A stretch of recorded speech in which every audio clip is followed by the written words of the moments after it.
On va reprendre notre dernier séminaire et ça tombe très bien parce qu'on va reparler de David, mais d'un David un peu plus, plus idéalisé ou plus gentil que dans le livre de Samuel. Donc j'ai grand plaisir de vous présenter Sophie Ramon, que certains d'entre vous connaissent déjà parce que tu es déjà intervenu 2 ou 3 fois dans les séminaires. On l'appelle souvent quand on fait les séminaires, et on a raison de l'appeler. Donc Sophie Ramon enseigne l'Ancien Testament à l'Institut catholique de Paris. Elle a donc fait son habilitation à l'université de Lorraine, en fait, voilà, à l'université de Lorraine, sur les psaumes historiques. Donc, en fait, Sophie a deux centres de recherche d'intérêt. C'est les psaumes. Actuellement, elle travaille sur un commentaire sur le psaume. Donc, on se réjouit de le voir très bientôt.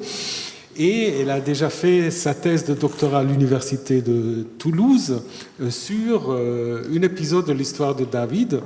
Et donc David l'a accompagné quand même tout au long de son histoire. Tout dernièrement, vous vous souvenez que Madame Pastor, Emmanuel Pastor, elle avait fait un petit livre sur Salomon. Et Sophie a fait l'équivalent sur David, donc dans la série Personnages de la Bible, c'est ça? C'est ça, mon ABC de la Bible. Mon ABC de la Bible, voilà. Donc là, si vous voulez avoir une présentation un peu, disons, compréhensible, c'est avec ça qu'on peut commencer pour s'intéresser à la figure de David. Et aujourd'hui, il va nous parler de David, mais justement d'un David dont je vous ai parlé juste un tout petit peu, par petits excursus de temps à autre, mais pas vraiment de manière générale. Donc vous allez tout savoir ce David dans les chroniques, où c'est en effet une figure assez différente que dans les livres de Samuel. Donc merci beaucoup, je te donne la parole. Merci Thomas. Donc oui, on va les regarder donc dans les livres des chroniques, ou dans le livre des chroniques, pour voir quelle présentation et quelle légitimation il est fait du roi David, et vous allez vite vous apercevoir que c'est de fait assez différent de ce que l'on a dans les livres de Samuel. Alors, les chroniques, en fait, c'est le titre des livres, c'est plutôt en hébreu « Paroles des jours », hein, après on va jusqu'à dire les annales. Dans la Septante, dans la Bible en grec, ça a un nom un peu différent puisque ça s'appelle le livre des choses omises. Et puis Saint Jérôme, dans son commentaire en latin, va l'appeler Chronicon Tosius Divinae Historiae, ce qui va devenir donc chronique de toute l'histoire divine. Et puis vous voyez donc que c'est ça qui a donné le nom en français des livres des chroniques. Alors, dans le codex de Léningrad, le plus grand codex que l'on ait, enfin le plus grand, je ne sais pas si c'est le plus grand, mais le codex le plus complet de la Bible hébraïque, le livre des chroniques vient en dernière place, c'est-à-dire dans le dernier corpus de la Bible hébraïque ou Ancien Testament, les écrits, les Ketuvim, et il est placé donc en tout dernier. Mais dans certains manuscrits espagnols, le livre il est placé en premier, dans le corpus des Ketuvim, des écrits, donc il y a une petite différence de place selon les manuscrits. Alors pourquoi est-ce qu'il a pu être placé en premier dans les Ketuvim? Parce que ça précède les psaumes, et comme vous allez le voir, il y a bonne place qui est faite au culte dans les livres des chroniques, et donc ça introduisait bien finalement le psautier. Par contre, quand il est mis à la fin, comme c'est le cas dans le codex de Léningrad, eh bien on peut se dire que c'est probablement afin de conclure toute la Bible hébraïque, ou l'Ancien Testament, donc, avec l'appel du roi perse à remonter à Jérusalem, ce qui ouvre finalement une ouverture vers l'avenir, puisque, comme vous le voyez à l'écran, on peut lire dans le deuxième livre des Chroniques, au chapitre 36, verset 23, « Ainsi parle Cyrus, roi de Perse, tous les royaumes de la terre, le Seigneur, le Dieu des cieux, me les a donnés, et il m'a chargé lui-même de lui bâtir une maison à Jérusalem qui est en Juda. Lequel d'entre vous provient de tout son peuple? Que le Seigneur, son Dieu, soit avec lui et qu'il monte. » Voilà, donc ça ouvre sur une suite, on pourrait dire, sur un avenir. Donc ça, c'est juste pour situer un peu les livres des chroniques. Ce qu'on peut dire encore, c'est qu'à l'instar des livres d'Esdras et de Néhémie, eh bien, les chroniques formaient à l'origine un seul rouleau, et que la division en deux parties, elle est apparue pour la première fois dans la Septante, donc dans la traduction en grec, et puis ensuite elle est entrée donc, dans les manuscrits hébreux médiévaux. En fait, quand on regarde ce que ces livres racontent, ils ont plutôt une division tripartite, si on peut dire les choses comme ça, puisqu'il y a d'abord une vaste généalogie qui retrace l'histoire depuis Adam jusqu'à David, puis il est question des règnes de David et de Salomon, les deux étant extrêmement liés, et puis enfin, il y a le récit des rois de Juda, jusque donc, à l'exil à Babylone, et puis l'arrivée du roi perse, dont on vient à l'instant de parler. Alors, contrairement au livre des rois, les chroniques ne disent rien des rois du Nord. Ils s'intéressent aux rois de Juda uniquement, donc ça c'est une caractéristique dont il faudra tirer quelques conclusions. Et donc, il retrace l'histoire de la royauté, mais comme on va le voir, avec une perspective qui est donc, je vous le disais, assez différente de celle que l'on rencontre dans les livres de Samuel et des rois. Et d'emblée, on peut le dire, c'est à cause du rôle qu'il donne au culte et à la liturgie. Ça veut dire qu'au fond, on a deux traditions historiographiques dans la Bible hébraïque qui concernent les mêmes événements, mais qui présentent des perspectives assez différentes. Alors peut-être pour avancer un peu dans la présentation des livres ou du livre des chroniques, dire quelques caractéristiques. Vous disiez c'est une vaste œuvre historiographique depuis l'origine donc jusqu'à la domination babylonienne puis à l'arrivée des Perses. On pourrait dire depuis les origines jusqu'à la chute du Temple. Et en fait les 9 premiers chapitres qui donc font l'histoire depuis Adam donc, qui remonte aux origines, c'est une sorte d'introduction qui pose des fondamentaux, qui pose les questions importantes. C'est-à-dire, ça répond à des questions quel est le peuple dont on va retracer l'histoire, où est-ce que ce peuple est établi, dans quel contexte historique est-ce qu'il s'inscrit. Bref, ça pose des jalons pour la suite de l'histoire.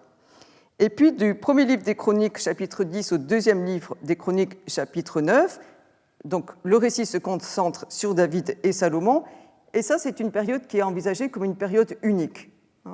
Ils sont vraiment unis l'un à l'autre, leur histoire est unie l'une à l'autre. C'est la section la plus développée du livre. Donc, ce sont les personnages qui ont le plus de place dans le livre des Chroniques.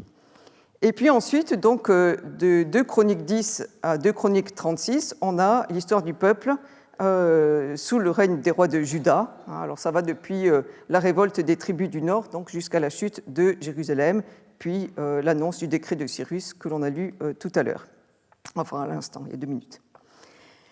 Ce qu'on peut dire encore, peut-être pour caractériser le livre, c'est que si l'historiographie deutéronomiste, dont on a la trace dans Samuel et Rois, est construite en référence à l'Exode, en fait, et ça c'est très étonnant, les livres des chroniques occultent cet événement fondateur qu'est l'Exode.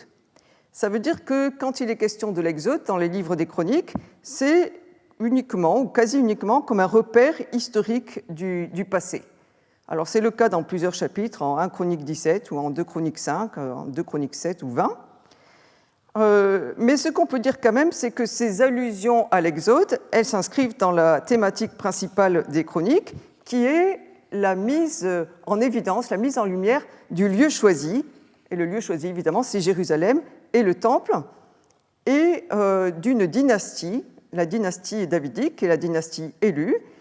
Et au fond, toute l'histoire va être relue à travers de cette double thématique, le choix de Sion, le choix de David, avec une théologie qui a souvent été qualifiée une théologie de la rétribution immédiate, ce que, à mon avis, on peut discuter, mais je ne vais pas le faire aujourd'hui, ça nous écarterait trop du sujet. Dans 4 récits qui sont centrés sur le Temple, en fait, il n'est pas du tout question de la référence à l'Exode. Et puis, ce qu'on peut dire, c'est que le premier de ces récits, c'est donc le chapitre 16 du premier livre des Chroniques, met en scène une sorte de liturgie psalmique, donc avec des psaumes, qui accompagnent l'installation de l'arche à Jérusalem. L'arche dont on vient à peine de parler, là, elle n'est pas encore partie en Éthiopie, elle est à Jérusalem. Et cette scène fonctionne comme une sorte de programme liturgique qui est destiné à la communauté du Second Temple. En fait, c'est une sorte d'anthologie de psaumes qui accompagnent donc l'installation de l'arche à Jérusalem. C'est construit à partir de plusieurs psaumes. Et il est indiqué dans ce texte que David établit des Lévites pour commémorer, célébrer et louer le Seigneur, le Dieu d'Israël. Alors là, on a trois verbes importants qui vont structurer ce chapitre: commémorer, célébrer, louer. Et ça nous dit évidemment la teneur, n'est-ce pas, de ce qui est en train de se jouer. Alors, je ne peux peut-être pas rentrer dans les détails, mais si on regarde ce que 1 Chronique 16 reprend des psaumes, en fait, on voit que ce qu'il reprend des psaumes, c'est des parties très précises. Parce que les psaumes dont il est question, surtout le psaume 105 et le psaume 106, ce sont des vastes relectures de l'histoire. Mais en fait, le premier livre des Chroniques, chapitre 16, ne retient du psaume 105 que la mémoire des patriarches, mais laisse de côté l'Exode.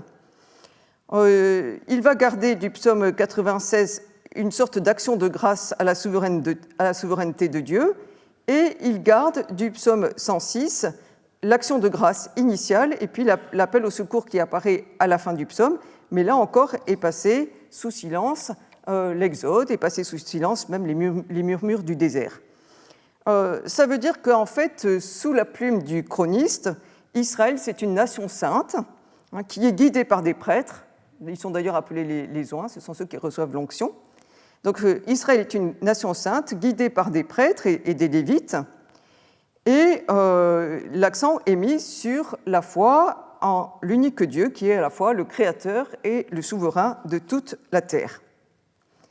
Si on regarde le deuxième livre des Chroniques au chapitre 3, la construction du temple de Salomon n'est pas non plus rattachée à l'Exode, comme c'est le cas dans le premier livre des Rois au chapitre 6, puisque dans le premier livre des Rois au chapitre 6, on nous dit l'an 480 après la sortie des fils d'Israël du pays d'Égypte.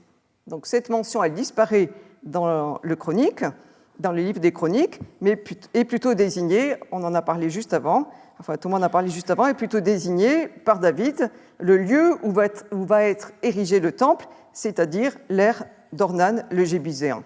Ça, je vais y revenir tout à l'heure. Et puis, enfin, au chapitre 6 du deuxième livre des Chroniques, là non plus, pas de référence à l'Exode. Vous voyez les deux textes en comparaison à l'écran. Du côté de 1 Roi 8, l'alliance de Yahvé qu'il a conclue avec nos pères lorsqu'il les fit sortir d'Égypte. Et de l'autre côté, dans le deuxième livre des Chroniques, l'alliance de Yahvé qu'il a conclue avec les fils d'Israël. Donc il n'est plus question de la sortie d'Égypte ou donc de l'Exode. Ça veut dire que dans Chronique, disons l'alliance, elle est perçue comme une réalité permanente qui appartient à Israël. Et finalement, il appartient à chaque génération d'actualiser cette réalité de l'alliance. Alors évidemment, les différences, là j'en ai parcouru à gros traits, mais on va le voir plus en détail avec ce qui concerne David plus tard.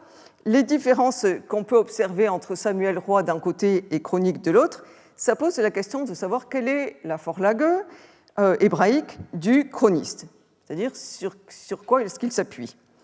Alors, la thèse dominante, ça a longtemps été que le texte hébreu des Chroniques dépendait du texte massorétique, enfin du texte proto-massorétique de Samuel. Mais cette thèse dominante, elle est aujourd'hui souvent remise en cause, puisqu'il y a de nombreux chercheurs qui, à l'instar de Gross par exemple, considèrent que la Vorlage du chroniste, elle diffère de celle du texte massorétique de Samuel et elle provient d'un texte hébreu assez différent qui est attesté à Qumran par le manuscrit de la 4e grotte, 4Q Samuel A, et qui serait en grande partie en fait conservé dans la Septante de Samuel. Hold va même jusqu'à contester la primauté chronologique de Samuel Roi, donc ça c'est une hypothèse qui a son originalité, puisqu'il avance que Chronique et Roi dériveraient d'une source commune datant de l'époque perse, datant au plus tôt de l'époque perse. Et il va même jusqu'à reconstituer une source commune, le livre des deux maisons, qui serait utilisé à la fois par le deutéronomiste et par le chroniste. Bon, donc ça fait voilà, quelques débats sur le sujet. Ce qu'on peut dire encore, c'est que si beaucoup de chercheurs considèrent que la plupart des différences entre Chronique et Samuel Roi sont dues au chroniste lui-même, qui donc relirait Samuel Roi, mais en apportant sa propre touche, si vous voulez, sans doute faut-il un peu de prudence et se dire qu'on ne peut pas tout attribuer au chroniste et que probablement, à chaque fois qu'il y a un lieu variant, il faut voilà, essayer d'évaluer d'où il vient. Alors c'est la position en particulier de Mackenzie qui est peut-être plus nuancée. En tout cas, l'existence du manuscrit de Qumran permet de déduire qu'en différents lieux, la source du chroniste, elle diffère effectivement de la Vorlage, du texte massorétique de Samuel. Alors ça se vérifie par exemple lors du recensement du peuple dont on a parlé juste avant, dont il est question en 2 Samuel 24 ou en 1 Chronique 21. Juste pour donner un petit exemple, il y a une ample description de l'ange qui est donnée dans le premier livre des Chroniques au chapitre 21, verset 16, qui en fait est absente du texte massorétique de Samuel, mais qui se retrouve dans le manuscrit de Qumran. Ça dit la chose suivante. « Et David leva les yeux, et il vit l'ange du Seigneur dressé entre la terre et les cieux, et son épée tirée dans sa main et tenue vers Jérusalem. » Et dans le texte de Qumran, on aurait quelque chose comme « Et David leva les yeux, il vit l'ange du Seigneur dressé entre la terre et les cieux, et son épée tirée dans sa main étendue contre Jérusalem. » Donc on ne peut pas considérer ici que le développement du texte en 1 Chronique 21, 16, c'est comme une sorte de plus du chroniste, quelque chose que le chroniste aurait ajouté, mais il faut plutôt considérer que donc il a une autre Vorlage que le livre de Samuel. Et d'une manière générale, on peut dire aussi que les fragments des manuscrits de la mer morte du livre de Samuel s'accordent assez fréquemment avec des lectures qui sont communes à 1 Chronique et la Septante de Samuel contre le texte massorétique de Samuel. Bref, j'espère que je ne vous ai pas perdu. Un petit peu ? Un petit peu. Bon, ben, ça va devenir plus simple après. Ça, c'était pour situer le livre. Ça veut dire qu'en fait, le texte de Samuel qui était utilisé par le chroniste, il était proche de la version de Samuel dont on a la trace dans la Septante. Vous voyez ? Donc en fait, c'est juste pour dire que c'est un peu simple de dire que chroniste fait une relecture de ce que l'on peut lire dans les livres de Samuel et des rois. Vous voyez ce que je veux dire ? Comme s'il, quelquefois on dit c'est une relecture de l'histoire ou il infléchit l'histoire. Quand on regarde dans le détail, ça semble quand même un peu plus compliqué. En tout cas pour les livres de Samuel. C'est un peu plus simple pour les livres des rois, mais pour les livres de Samuel, c'est assez compliqué. Bon, il n'en reste pas moins que le livre des Chroniques a pour source des textes bibliques. Il y a quand même évidemment des liens avec Samuel et Rois. On a vu qu'il y avait des liens avec les psaumes. Il y aurait des liens aussi avec des textes prophétiques. Bon, la question, c'est toujours de savoir voilà, les liens avec des textes sous quelle forme. En tout cas, il a un usage de ces sources qui est... qui relève d'un processus relativement sophistiqué sur le plan textuel, mais aussi sur le plan littéraire et théologique, et que ce qu'on peut dire quand même aussi, c'est qu'il produit une œuvre littéraire qui est entièrement nouvelle. Alors, je vous ai dit dès le début, il donne une importance au culte et au chant liturgique, ce qui induit d'emblée que l'auteur ou les auteurs de ces livres là aussi il faudra nuancer, mais que les auteurs de ces livres pourraient appartenir au groupe des Lévites, parce que comme on va le voir, il est beaucoup question des Lévites dans les chroniques. Après, les spécialistes débattent encore pour savoir si la rédaction du livre elle remonte à la seconde moitié de l'époque perse ou au début de l'ère hellénistique. Donc il y a un petit débat sur la datation. Sarah Yafet, par exemple, que vous avez à l'écran à gauche, souligne que ces écrits, qui pour elle sont rédigés au IVe siècle avant notre ère, reflètent les préoccupations d'un groupe lévitique qui est profondément attaché au culte du Temple de Jérusalem et au chant psalmique. Et donc, il retrace l'histoire d'Israël, comme je vous l'ai dit, depuis les origines jusqu'à la monarchie davidique, puis la déportation.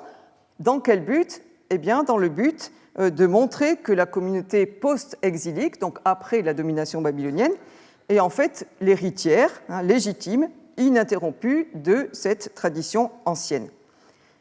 Et elle souligne encore que ces livres des chroniques mettent l'accent sur une identité d'Israël qui est centrée sur Juda, centrée sur Jérusalem et sur le temple. Et elle dit bien, ce n'est pas un simple compilateur, comme je vous le disais, il fait vraiment une œuvre littéraire. Il a son propre matériel, il ne fait pas que reprendre des sources anciennes qu'il arrangerait à sa sauce. Il a son propre matériel aussi et il fait vraiment une œuvre propre. Et puis, dans le monde francophone, vous avez Philippe Abadi, qui a aussi écrit un petit livre sur le livre des chroniques, toujours dans la collection Mon ABC de la Bible. Lui, il écrit, et je cite là, ce que vous avez à l'écran, « Plus qu'un rappel du passé, les chroniques livrent au lecteur une quête de légitimité. Qu'est-ce qui définit le présent d'une communauté privée de son roi qui s'établit autour du temple ? On l'aura compris, ces deux livres, qui forment un ensemble, traduisent moins la recherche historique sur un passé à jamais mort qu'ils ne déploient les espérances des Juifs durant la période perse à travers la médiation croyante des Lévites établis au service du temple reconstruit. » Autrement dit, globalement, les livres des chroniques apparaissent très unifiés, encore qu'on va nuancer ça tout à l'heure, et ils reflèteraient donc l'idéologie des Lévites du Second Temple, avec leur revendication d'un statut sacerdotal lié à la liturgie du temple. Mais on verra qu'il y a quelques conflits quand même, qu'il y a quelques traces sacerdotales, quelques conflits internes entre des classes de prêtres, probablement, qui ont laissé leurs traces dans le livre. Donc ça, c'était pour situer les choses un peu globalement. Maintenant, je propose de rentrer dans quelque chose de plus concret, donc ça va être plus facile. Enfin, du moins je l'espère, quelle est la figure de David que construit le livre des Chroniques. Alors, il est question de David dans le premier livre des Chroniques, du chapitre 11 au chapitre 29, et en fait, on peut faire une synopse, vous voyez, c'est ce qui apparaît à l'écran, entre ce qui est raconté dans Chroniques et ce qui est raconté dans Samuel. On retrouve évidemment des événements communs, la mort de Saül, l'onction de David, roi d'Israël à Hébron, la prise de Jérusalem par David, la liste des preux de David, la première tentative d'amener l'arche à Jérusalem, le traité avec Hiram de Tyr, la victoire sur les Philistins, puis finalement la deuxième tentative pour amener l'arche à Jérusalem, où elle est installée, la promesse divine d'une dynastie, puis les questions évidemment de pas mal de guerres et de l'administration du royaume, encore de guerres contre les Ammonites et les Araméens, du siège de Rabat, de la victoire sur les Philistins, du recensement du peuple et de la construction d'un autel. Donc on peut comparer un certain nombre de choses. Après, les chapitres 22 à 29 racontent comment David reçoit le modèle du temple, de ce temple qu'il ne va pas construire, mais il en reçoit le modèle et il va donner le modèle à Salomon. Il va communiquer le modèle à Salomon, il va le lui léguer, et puis il va organiser les classes des Lévites, les classes des prêtres, en fait tout ce qui touche à la fonction lévitique. Il va aussi élaborer une organisation civile, militaire, des tribus d'Israël, et puis il va donner des instructions pour la construction du temple. Donc en fait, comme on le reverra, David, c'est quasiment celui, pas qui construit le temple, ce n'est pas lui qui va le faire, mais c'est lui qui prépare tout, organise tout. Salomon, il n'a plus qu'à exécuter ce que son père a décidé.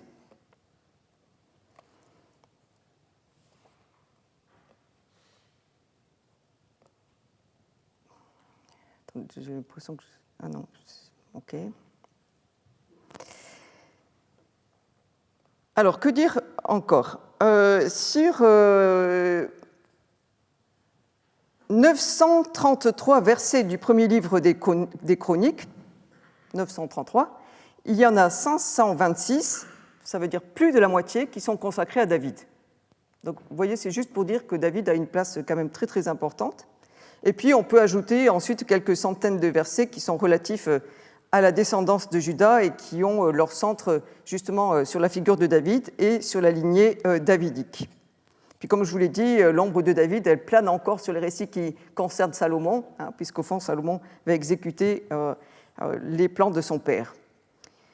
David va aussi servir de référence pour les réformes liturgiques qui, selon les livres des Chroniques, sont entreprises par Josaphat, par Ézéchias, par Josias. Ça veut dire que, clairement, pour le chroniste, David, c'est la figure essentielle de l'histoire. C'est celle qui, finalement, donne cohérence à l'histoire et surtout à la liturgie du Temple. Il y a peut-être une petite précision qu'on peut apporter, c'est que le chroniste est assez proche du livre de Samuel quand il traite des activités profanes de David, mais en fait, il prend vraiment distance quand il s'agit des activités liturgiques. Alors c'est le cas, par exemple, pour le transfert de l'arche à Jérusalem, qui en 2 Samuel 6 occupe 23 versets, et en 1 Chronique 13 comporte 86 versets. Vous voyez, c'est beaucoup plus conséquent comme récit. Et puis, Chronique, je vous l'ai dit, a des passages propres, en particulier en ce qui concerne le legs cultuel de David à son peuple. On peut remarquer que 1 Chronique ne mentionne pas la période durant laquelle David n'a pas régné sur Juda et pas sur tout Israël. Il ne raconte pas non plus l'aide que David a offerte au fils de Jonathan. Il ne raconte pas l'épisode qu'on vient de voir, l'adultère avec Bethsabée. Il ne raconte pas non plus les querelles qu'on a vues pour sa succession, qui ont finalement assombri la fin du règne de David. Et il ne raconte pas non plus les intrigues qui ont conduit Salomon au temple. Vous voyez, on enlève quand même quelques passages un peu scabreux, ou un peu difficiles. Alors, ça ne veut pas dire qu'il n'y a pas de différence, évidemment, dans les passages qui sont relatifs à la liturgie, mais elles sont moins significatives. Par exemple, si on prend juste un exemple, David, c'est le fils cadet de Jessé, n'est-ce pas? Et selon la généalogie qui est conservée dans le premier livre des Chroniques au chapitre 2, Jessé, c'était un Judéen de la maison de Péretz, petit-fils de Boaz, ce que 1 Samuel ne rapporte pas. David a 7 frères, si l'on en croit 1 Samuel 16. Par contre, 1 Chronique 2 est un peu plus prolixe, puisqu'on nous y donne les prénoms des frères de David, par ordre de naissance, et David est présenté comme le 7e fils. Puis il y a aussi 2 sœurs qui sont ajoutées, dont il est question plus loin dans le 2e livre de Samuel. Alors, ça veut dire qu'il n'y a pas le même nombre de fils, en fait. Bon, c'est pas très grave, vous allez me dire, ça ne change pas grand-chose, peut-être dans l'histoire, savoir combien ils étaient. Mais il y a une différence entre 1 Samuel 16 et 1 Chronique 2 à propos du nombre des fils de Jessé. Alors, ça a reçu plusieurs explications. Pour les uns, dans la littérature ancienne, le 7e fils, c'est celui qui a la place favorisée, c'est le chiffre 7. Donc, faire de David le 8e, ça dit, bon, oui, en fait, il a des commencements assez humbles. Pour d'autres, il y aurait un jeu entre le chiffre 7 et le chiffre 8 qui relèverait d'une pratique d'écriture de récits épiques, où 7, ça désigne en fait le chiffre dans la fratrie, il est le 7e, mais il est le 8e, ça c'est pour dire que c'est lui qui a la position culminante. C'est celui qui va éclipser tous ses frères.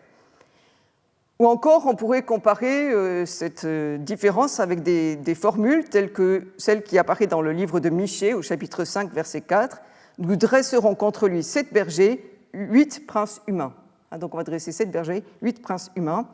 Bon, ça dit peut-être quelque chose d'assez emphatique. En tout cas, là où ils sont d'accord, c'est que David, c'est le cadet, c'est le petit dernier des fils de Jessé. Selon 1 Chronique 16, il sait jouer d'un instrument de musique, d'un instrument à cordes, c'est donc un berger pourvu d'un instrument de musique, un instrument que 1 Chronique 15 range parmi les instruments qui sont à disposition des chantres lévitiques. Et donc, à disposition des chantres lévitiques, ça veut dire que l'instrument que possède David, c'est l'instrument qui sert au culte. En 2 Samuel 6, cet instrument, on va l'appeler la cithare, même si on peut discuter la traduction, mais peu importe. Donc la cithare accompagne la procession qui procède au transfert de l'arche à Jérusalem. Et en 1 Chronique, David, il est musicien, hein, comme dans le livre de Samuel, mais il est aussi le maître de la liturgie, hein, le maître de la musique à Jérusalem. Il est le fondateur du culte. Et 1 Chronique 15 raconte qu'il est parmi les Lévites qui font monter l'arche à Jérusalem. Il est vêtu comme eux, il agit de la même manière, il est décrit comme prompt à louer Dieu, et c'est lui qui va confier aux Lévites, à Asaph et ses frères, de faire pareil que lui, hein, d'être donc parmi ceux qui louent le Dieu d'Israël. Je vous l'ai dit, il est le constructeur du temple. Ça veut dire que, en gros, et on va le revoir encore, hein, la figure de David, elle est dans les livres des Chroniques, elle est idéalisée et est projetée sur cette figure une réalité cultuelle quelque peu utopique qui, en fait, laisse apercevoir hein, les aspirations des chantres lévitiques. Je signale peut-être encore une petite différence, et puis on va rentrer dans des épisodes plus précis. En 2 Samuel 24 et en 1 Chronique 24, il est question du fameux recensement. Hein. Alors, 2 Samuel 24 dit qu'il va recenser Israël et Juda, et 1 Chronique va dire qu'il va recenser tout Israël. Alors ça, c'est quelque chose que l'on va voir revenir constamment hein, dans le livre des Chroniques, le tout Israël.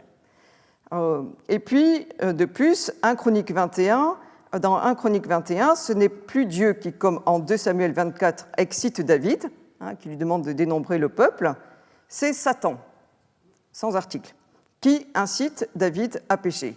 Ça veut dire que les chronistes introduisent un adversaire, hein, et non pas Dieu, qui va se dresser contre Israël. En dépit de l'ordre reçu, Joab se refuse à recenser la tribu sacerdotale de Lévi hein, et celle de Benjamin, ça c'est raconté donc chapitre 21, verset 6.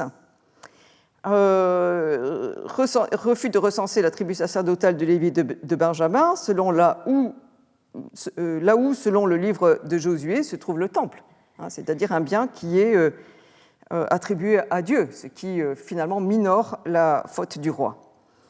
En 2 Samuel 24, le roi mesure l'étendue de sa faute, ce qui suggère que, implicitement, il était averti du péché à ne pas connaître, tandis qu'en 1 Chronique 21, ce n'est qu'en voyant le châtiment qui frappe Israël que David prend conscience de sa faute.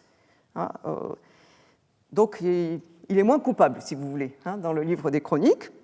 Si le roi a agi avec ignorance, c'est quand même une certaine imprudence, donc il n'est pas vraiment coupable, et sa faute entraîne chez lui une confession immédiate. Ça veut dire que le livre des Chroniques fait de David un pécheur repenti, hein, qui prend sur lui la faute, sa propre faute, et la faute de sa famille, qui va s'humilier, qui va intercéder en faveur de son peuple. Et ça, on va le retrouver dans d'autres épisodes.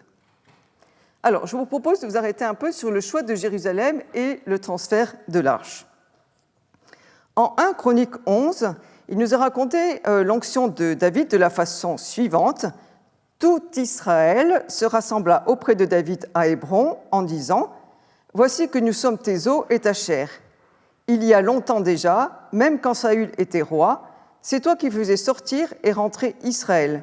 Or le Seigneur ton Dieu t'a dit « C'est toi qui feras paître Israël mon peuple, et c'est toi qui seras chef d'Israël mon peuple. » Tous les anciens d'Israël vinrent trouver le roi à Hébron, et David conclut en leur faveur une alliance à Hébron devant le Seigneur. Ils joignirent David comme roi d'Israël, selon la parole du Seigneur transmise par Samuel. Et puis, tout aussitôt, il nous a raconté la prise de Jérusalem. En revanche, dans le sommaire du deuxième livre de Samuel au chapitre 5, la mention de Jérusalem anticipe en quelque sorte le récit qui suit, puisqu'il nous est dit « David avait 30 ans quand il devint roi, il régna 40 ans, à Hébron il régna sur Juda 7 ans et 6 mois, et à Jérusalem il régna 33 ans sur tout Israël et Juda. » Donc vous avez un sommaire qui n'apparaît pas dans le premier livre des Chroniques, qui nous laisse comprendre que, en fait, le chroniste tend à nier la dualité Israël-Juda. Vous avez entendu, c'est tout Israël. Et ça, c'est constamment répété, tout Israël. Donc ça veut dire que pour le chroniste, dès le commencement, David aurait régné sur tout Israël. C'est même un tout Israël qui d'ailleurs fait roi David après la mort de Saül, selon la volonté de Dieu transmise par le prophète Samuel. Ça veut dire que l'élection de David et la prise de Jérusalem, elles apparaissent en 1 Chronique comme deux expressions de l'unité d'Israël. C'est tout Israël. En 2 Samuel, le récit de la prise de Jérusalem commence de façon assez laconique en indiquant que le roi et ses hommes marchèrent sur Jérusalem contre les Jébusites qui habitaient le pays. En fait, 1 Chronique va donner une vision plus idéalisée en indiquant de nouveau que c'est le roi et tout Israël, donc il a tout le peuple derrière lui, le roi et tout Israël qui marchèrent sur Jérusalem. Et puis 2 Samuel 5,6 ajoute, on dit à David, tu n'entreras ici qu'en écartant les aveugles et les boiteux. C'était pour dire, David n'entrera pas ici. Donc ça c'est un verset pour le moins compliqué, si jamais il y en a qui ont envie de faire des recherches. C'est un verset difficile à expliquer. À première vue, le propos semble souligner que la ville fortifiée est imprenable, au point que même des individus dépourvus de force pourraient repousser David. Mais d'autres, des exégètes, comprennent que les Jébuséens y basent leur confiance sur le fait que David aurait déjà été repoussé par des défenseurs d'un calibre inférieur, celui des troupes aguerries qui sont prêtes à défendre la ville. Et d'autres exégètes encore évaluent que les aveugles et les boiteux incitent les Jébuséens à dire que David n'entrera pas dans la ville. Et d'autres encore disent que ces aveugles et ces boiteux, ce seraient les instruments d'une défense rituelle de la ville. Bon, vous voyez, ça fait pas mal d'hypothèses. J'en rajoute encore une autre, puisqu'il y en a encore qui disent que les hommes de David, en fait, c'est eux qui sont moqués et présentés comme des aveugles et des boiteux face à une forteresse qui est imprenable. Donc ça, c'est une difficulté du texte. Il y en a une autre qui apparaît en 2 Samuel 5,8. Je ne sais pas, en fait, ce que tu as dit, Thomas, sur la question. Je n'ai pas écouté ce cours-là. Mais en 2 Samuel 5,8, il est écrit « David dit en ce jour-là, quiconque veut frapper le Jébusite doit atteindre le canal. Quant aux boiteux et aux aveugles, ils dégoûtent David. C'est pourquoi l'on dit « aveugles et boiteux n'entreront pas dans la maison ». Alors ça veut dire quoi? Est-ce que David commande à ses hommes de monter par un canal? Et puis pourquoi est-ce qu'il est de nouveau question des boiteux et des aveugles que David est? Oui. Donc là, on a plusieurs hypothèses encore qui sont proposées. Soit s'il y a un canal, ce qui est discutable, mais s'il y a un canal, en fait, le canal offre le point faible par où pénétrer dans la ville. Soit que, c'est une autre hypothèse, le mot hébreu ne désigne pas un canal, mais désigne plutôt la gorge. Ça veut dire que David inviterait ses hommes à tuer les Jébuséens plutôt que de les blesser ou de les mutiler. Alors, la première explication, elle est à prendre évidemment avec précaution d'un point de vue historique. Ça peut relever d'une légende étiologique. Ça veut dire qu'elle fournirait une explication au système de puits et de tunnels qui aurait été mis à jour par les archéologues sur le versant oriental de la cité de David. Mais la deuxième solution, en fait, elle offre une explication à la mention de la haine de David pour les boiteux et les aveugles. Ça veut dire que donc il ordonnerait à ses hommes de frapper les Jébuséens d'un coup fatal pour que la ville ne soit pas remplie d'individus mutilés. Il y a encore une autre hypothèse qui a été émise selon laquelle aveugles et boiteux sont des adorateurs ou des prêtres auxquels il est interdit de pénétrer dans le sanctuaire. Donc, bon. Ceci dit, on peut toujours discuter parce que le mot qui apparaît en hébreu, il peut être traduit par temple, mais il peut être aussi traduit par palais. Donc certains voient aussi une allusion au fils de Jonathan, donc petit-fils de Saül, qui donc était boiteux. Bon. En tout cas, le livre des Chroniques contourne les difficultés en omettant la mention des aveugles et des boiteux, puisqu'on lit « Et David, ainsi que tout Israël, marcha sur Jérusalem, c'est-à-dire Jébu, où étaient les Jébusites qui habitaient le pays. Les habitants de Jébu dirent à David « Tu n'entreras pas ici ». Mais David s'empara de la forteresse de Sion, c'est la cité de David. Il avait dit en effet, le premier qui battra les Jébusites deviendra chef et prince. Joab, fils de Sérouia, monta le premier et devint chef. Et vous avez entendu au passage qu'il y a un élément qu'on n'a pas dans le livre de Samuel, à savoir que c'est Joab qui est devenu le chef des armées de David en tuant le premier, un Jébuséen. Donc là, on a une explication qui est donnée. 2 Samuel et Chroniques s'accordent ensuite pour signaler que David a renommé la ville de son nom, et donc elle sera appelée désormais Cité de David, et ils indiquent que la ville a été restaurée et que le rempart a été réparé. Le récit de la prise de Jérusalem, la mention de l'installation de David dans cette ville et 2 brèves narrations de combats avec les Philistins suggèrent qu'un temps assez long se passe avant que David ne transfère l'arche à Jérusalem. En outre, le récit de la prise de Jérusalem est suivi dans le premier livre des Chroniques de la liste des braves de David, qui en fait dans le livre de Samuel ne sont nommés que bien plus loin, en 2 Samuel 23. 2 Samuel 5 et 1 Chronique 11 soulignent aussi avec insistance que Dieu assiste David. David devint de plus en plus grand et le Seigneur, le Tout-Puissant, était avec lui. Bon, il y a donc cette connotation positive de la figure de David que Dieu accompagne. Alors après, 2 Samuel 6 raconte donc le transfert de l'arche, donc une sorte de sanctuaire transportable, à Jérusalem. Et vous voyez que de nouveau en chronique, il est question de tout Israël. C'est tout Israël qui se rassemble à l'appel de David pour faire monter l'arche depuis Kiriath Yearim jusqu'à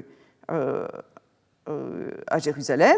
Et 1 Chronique 13 précise même, David assembla tout Israël depuis le torrent d'Égypte jusqu'à l'entrée de Hamath pour faire venir l'arche de Dieu de Kiriath Yearim. Donc de nouveau cette définition d'un Israël unifié, tout Israël. Alors c'est dans ce contexte que sont situées les victoires contre les Philistins, et ça nous fait voir un David qui est un roi victorieux, qui est un roi béni. Il tente pour la seconde fois de faire monter l'arche à Jérusalem, ça n'a pas marché une première fois, il recommence une deuxième fois. Et en fait, dans le livre des Chroniques, rien n'entache la vision positive de David, contrairement à ce qui se passe en 2 Samuel 6, où quand il tente à nouveau de faire monter l'arche à Jérusalem, il le fait après qu'on lui a donné cette information. Le Seigneur a béni la maison de Oved-Édom et tout ce qui lui appartient à cause de l'arche de Dieu. Donc on peut se dire, là, David, il a entendu que c'était pas mal d'avoir l'arche avec soi, et donc il se dit, on va la faire monter à Jérusalem. Et le récit ajoute d'ailleurs, David partit alors et fit monter l'arche de Dieu de la maison de Oved-Édom à la cité de David dans la joie. En 1 Chronique 15, on n'a pas ça. En 1 Chronique 15, la décision de faire monter l'arche à Jérusalem, ça relève d'un motif purement religieux. Et David prend particulièrement soin de l'organisation du transfert. Il dit, c'est au chapitre 13, c'est le texte en haut de l'écran, « Pour porter l'arche de Dieu, il n'y aura que les Lévites, car le Seigneur les a choisis pour porter l'arche du Seigneur et pour le servir à jamais. » Et en fait, dans le livre des Chroniques, le délai des 3 mois entre les 2 tentatives pour transférer l'arche à Jérusalem, ce temps est mis à profit pour organiser ce groupe des Lévites, un groupe de Lévites qui soit donc apte à faire monter l'arche à Jérusalem. David leur dit, « Puisque la première fois vous n'étiez pas là, le Seigneur notre Dieu nous a frappés, car nous ne l'avons pas cherché selon les règles. » Voilà, donc la première fois, il manquait les Lévites. Donc, entre-temps, on organise les classes de Lévites, et puis deuxième tentative, et ça fonctionne. Bon, vous voyez que contrairement à ce que rapporte le récit de 2 Samuel 6, David, donc, il n'agit pas par calcul ici, il agit comme le roi qui organise le culte à Jérusalem. Et encore une fois, il apparaît comme fortement lié à la classe des Lévites. Il est même semblable à eux. Le texte nous dit « David était revêtu d'un manteau de byssus, ainsi que tous les Lévites portant l'arche, les chantres et Kenania, le chef du transport. David avait sur lui aussi un éphod de lin. » Ça veut dire que David il est présenté comme comme le chef des Lévites, comme le modèle des Lévites. Donc David rassemble tout Israël, il réunit Aaron et les Lévites, il convoque les prêtres, il organise la musique, les chants, et puis donc il fait monter en grande liesse l'arche à Jérusalem. Selon le deuxième livre des Chroniques au chapitre 15, verset 27, il danse en tournoyant avec les Lévites, et puis qu'une fois que l'arche est déposée dans la tente qui est dressée pour elle, il met les Lévites en fonction devant l'arche. Et le texte dit « afin de commémorer, de célébrer, de louer le Seigneur, le Dieu d'Israël ». Voilà, tout est prévu, tout est bien organisé. L'arche est à Jérusalem, David a organisé les Lévites, et les Lévites ils sont installés là, Asaph et ses frères, eh bien, pour assurer un service continuel devant l'arche, selon l'ordre prévu pour chaque jour. Tout est réglé, une liturgie nickel, bien réglée, où rien n'est laissé au hasard. Donc en somme, David, il agit bien en leurs circonstances comme un organisateur du culte, comme le maître de la liturgie. Autrement dit, un chronique construit une figure liturgique de David. Et encore une fois, on peut se dire quand même cette construction de la figure de David, elle est finalement au service des aspirations des chantres lévitiques. On peut dire presque que ça apparaît comme un plaidoyer juridique pour les Lévites, puisque l'auteur projette dans le passé une réalité cultuelle, probablement à laquelle il aspire. Vous voyez ce que je veux dire ? Les aspirations du moment sont projetées dans un passé qui est idéalisé. Alors pourquoi David n'a-t-il pas construit le temple s'il est celui qui organise le culte ? En fait, il y a plusieurs explications qui ont été avancées, qui sont plus ou moins convaincantes. La première, c'est que la construction d'un temple stable et permanent aurait contredit la vision nomade de la divinité, qui était donc une divinité nomade dans le temps idéal du désert, pas si idéal d'ailleurs, mais dans le temps du désert. Et dans ce cadre, l'annonce de la construction du temple par un fils de David, en 2 Samuel 7, est d'ailleurs considérée par certains comme un ajout. Le but, ce serait de légitimer la centralité du temple de Jérusalem et la royauté de Salomon. La deuxième explication, c'est que le transfert de l'arche à Jérusalem resterait inachevé tant qu'elle demeurait sous une tente. Et David aurait envisagé de restaurer un ancien sanctuaire. Et puis il y a une troisième explication qui est que dans le plan de Dieu, ce n'est pas le temps de construire le temple. Le rôle de David, au fond, c'est de procurer la paix à son peuple. Il doit assurer la sécurité dans le pays, défaire les ennemis. Et puis quand ça se sera fait, alors on pourra penser à construire le temple. Et l'explication, il faut bien le dire, qui est avancée par le livre des Chroniques, se situe dans cette perspective.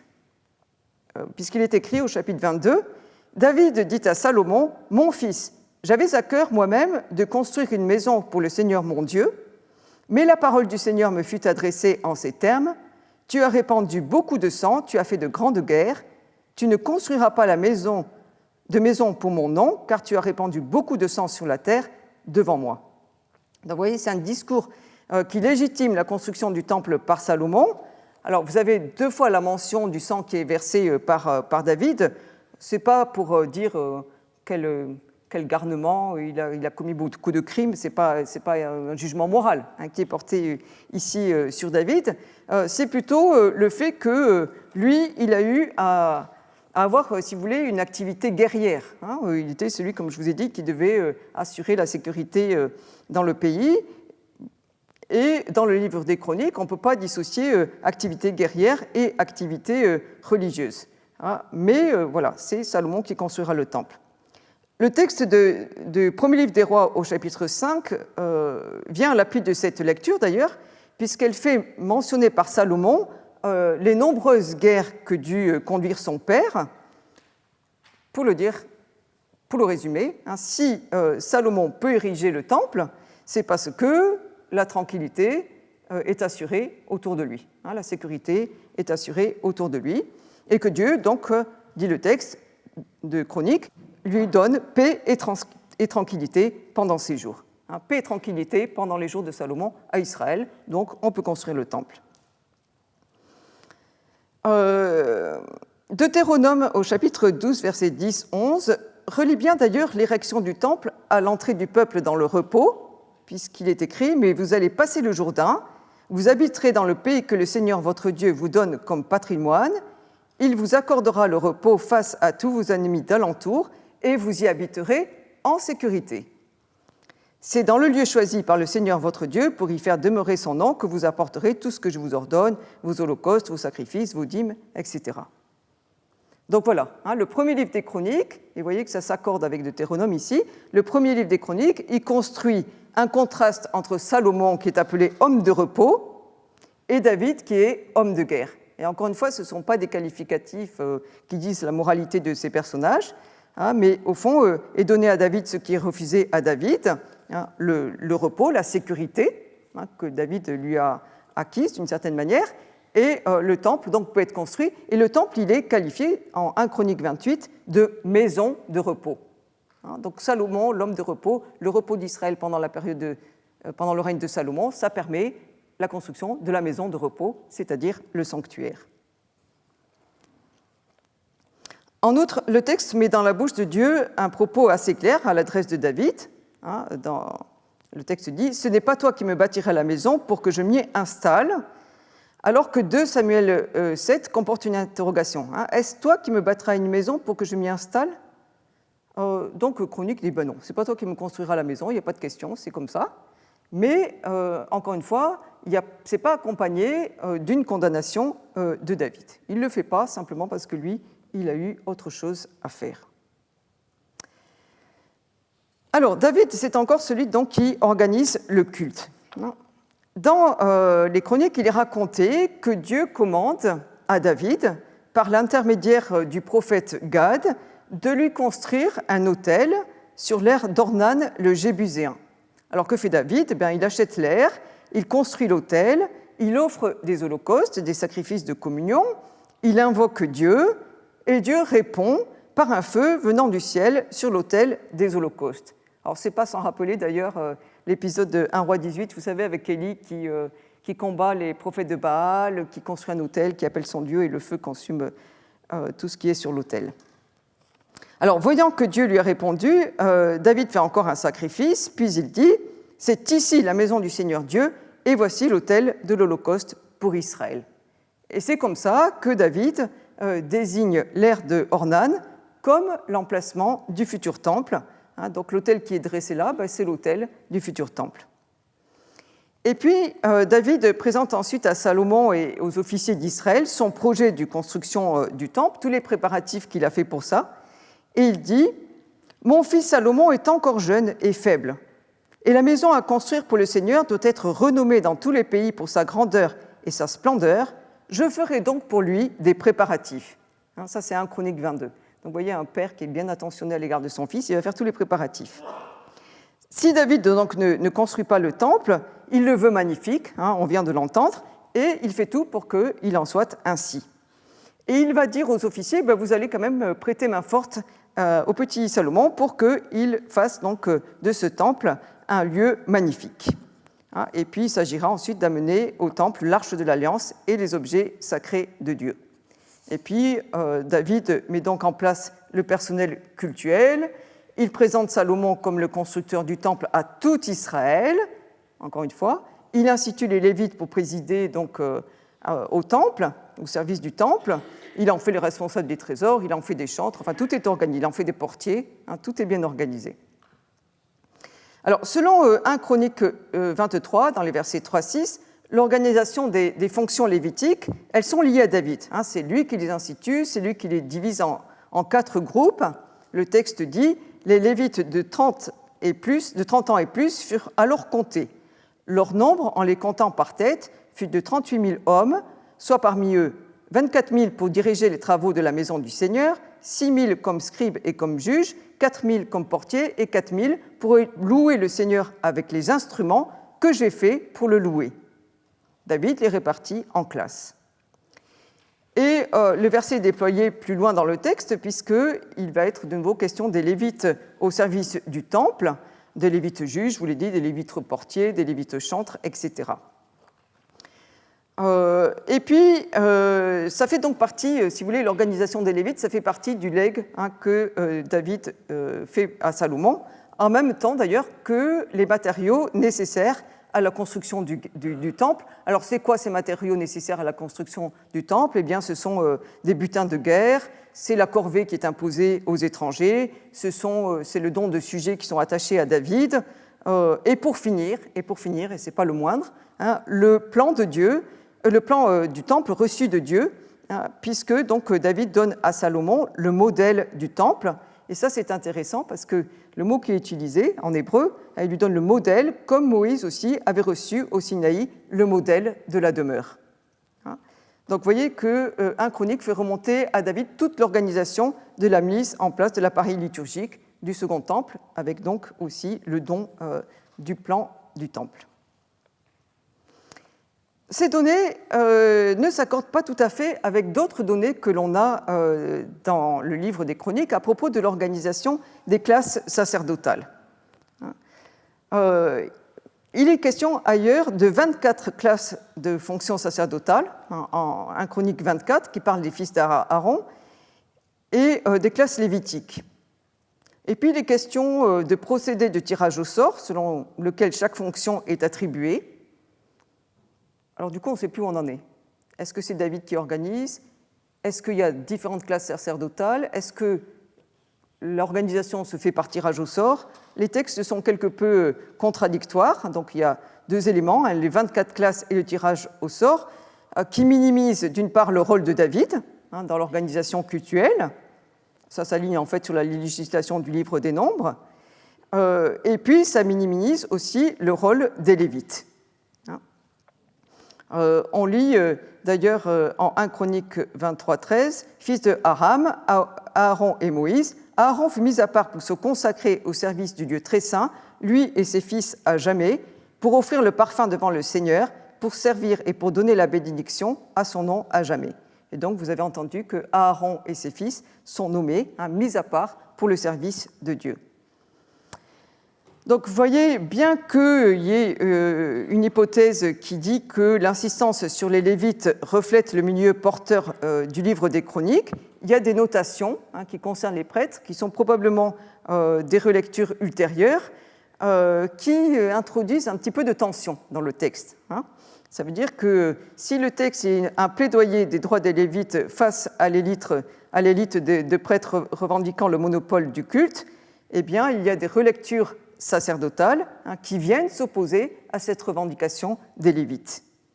Bon, donc, si vous voulez, dans sa forme de transmission, le livre des Chroniques, il laisse quand même apparaître des tensions entre le clergé, rattaché à la figure de Aaron, et les Lévites, voilà, qui sont donc attachés ici à la figure de David.